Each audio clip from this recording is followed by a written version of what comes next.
Hi friends, welcome to my channel. హైదరాబాద్లో August 27న Vinayaka Chavithi వేడుకలను అంగరంగ వైభవంగా నిర్వహించేందుకు తెలంగాణ సర్కార్ సిద్ధమైంది. ఈ సందర్భంగా మంత్రి పొన్నం ప్రభాకర్ గారు వినాయకుల మండపాలకు ఉచితంగా ఇస్తామనేసి ప్రకటించారు. ఇంతకీ ఈసారి హైదరాబాద్ గణేష్ మండపాలకు ఉచితంగా ఏమి ఇస్తారో ఆ వివరాలు అయితే ఈ వీడియోలో తెలుసుకుందాం. మీరు ఇంతవరకు నా ఛానల్ని సబ్స్క్రైబ్ చేసుకోకుండా ఉంటే దయచేసి సబ్స్క్రైబ్ చేసుకోండి. దీనివల్ల నేను చేసే ప్రతి వీడియో యొక్క నోటిఫికేషన్ మీకు అందుతుంది. లైక్ చేయండి, షేర్ చేయండి. మీరు ఇచ్చే ఒక్క లైక్, మీరు చేసే సబ్స్క్రిప్షన్ మాకు ఎంతో ఎంకరేజింగ్గా ఉంటుంది. వీడియోని ఎక్కడ స్కిప్ చేయకుండా చివరికి చూడండి. ఆలస్యం చేయకుండా వీడియోలోకి అయితే వెళ్ళిపోదాం.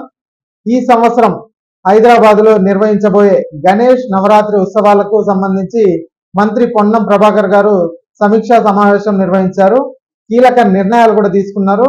ఉత్సవాలను ఘనంగా నిర్వహించడం మొదలు నిమజ్జనం వరకు ఎలాంటి అవాంఛనీయ సంఘటనలు తలెత్తకుండా చూడాలని అధికారులకైతే సూచించారండి. అలానే భక్తులకు ఎలాంటి ఇబ్బందులు కలగకుండా చర్యలు తీసుకోవాలని తెలిపారు. ఇక రాష్ట్ర రాజధానిలో గణేష్ ఉత్సవాలను గొప్పగా జరుపుకోవాలని మంత్రి పొన్నం ప్రభాకర్ గారు ఈ సందర్భంగా పిలుపునిచ్చారు. ఈ సంవత్సరం గణేష్ ఉత్సవాల నిర్వహణలో ఎలాంటి సమస్యలు తలెత్తకుండా చూడాలని అధికారులకు ఆదేశాలు అయితే జారీ చేశారండి. అలానే హైదరాబాద్ లో ఏర్పాటు చేయబోయే గణేష్ మండపాలకు ఉచితంగా విద్యుత్ అందిస్తామనేసి తెలిపారు.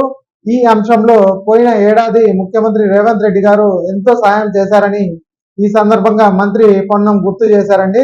ఇక గణేష్ ఉత్సవాల సందర్భంగా నగరంలో అలాగే రాష్ట్రంలో శాంతి భద్రతలు కాపాడాలని, ట్రాఫిక్ సమస్యలు తలెత్తకుండా చూడాలని, అలాగే మండపాల వద్ద విద్యుత్ షాక్ వంటి సమస్యలు తలెత్తకుండా ముందు జాగ్రత్తలు తీసుకోవాలని సూచించారు.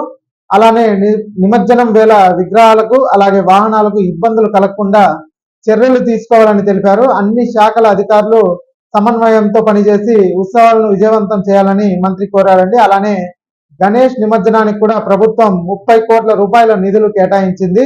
ఇక ఈ వీడియో నచ్చినట్టయితే ఒక లైక్ చేయండి, అలాగే మా ఛానల్ సబ్స్క్రైబ్ చేసుకోండి. Thanks for watching.